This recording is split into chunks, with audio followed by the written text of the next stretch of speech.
Olá, concurseiro! Espero que você esteja muito bem.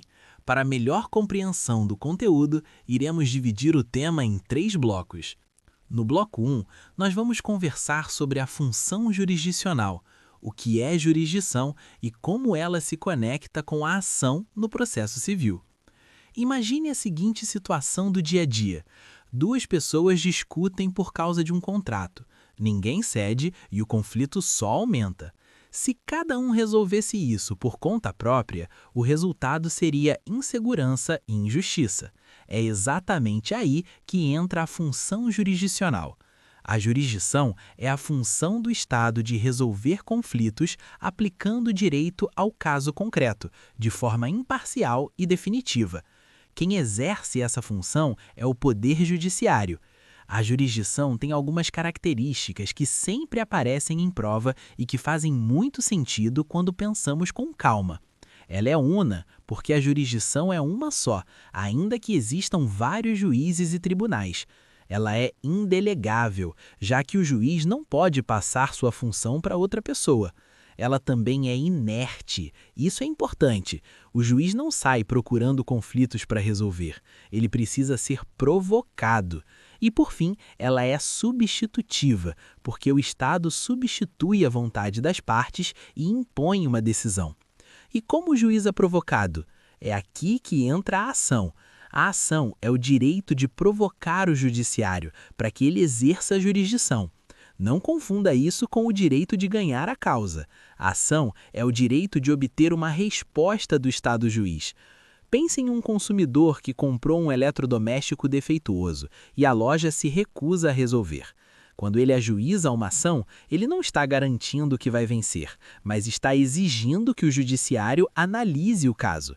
No processo civil atual, especialmente depois do CPC de 2015, ação e jurisdição caminham juntas.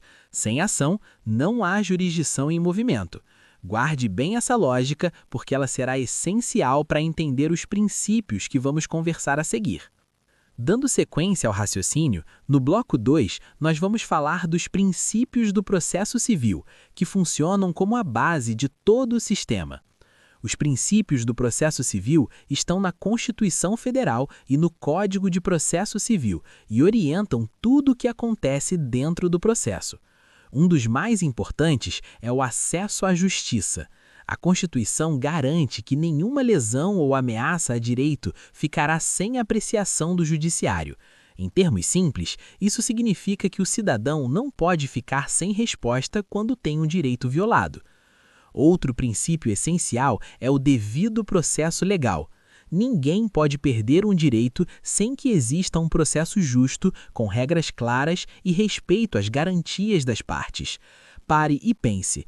Seria justo alguém ter seus bens bloqueados sem sequer saber que existe um processo contra si? Claro que não. É exatamente isso que o devido processo legal busca evitar. O contraditório e a ampla defesa também merecem atenção especial. Contraditório não é apenas falar depois da outra parte, é ter a chance real de influenciar a decisão do juiz. Ampla defesa garante o uso de todos os meios lícitos para provar aquilo que se alega. Imagine uma discussão entre vizinhos sobre barulho excessivo. Se apenas um deles pudesse apresentar provas e argumentos, o processo seria completamente injusto. Outro princípio muito cobrado é o da isonomia. As partes devem ser tratadas de forma equilibrada, respeitando suas diferenças. É por isso que o CPC prevê, por exemplo, a gratuidade da justiça para quem não tem condições de arcar com as custas do processo. Tratar igualmente quem está em situações desiguais pode gerar injustiça.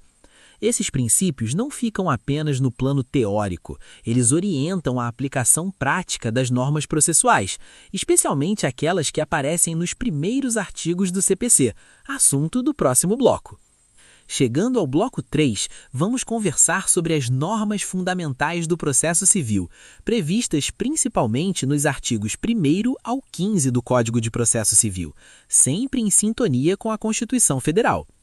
Logo no artigo 1º, o CPC deixa claro que o processo civil deve ser interpretado conforme os valores e normas constitucionais.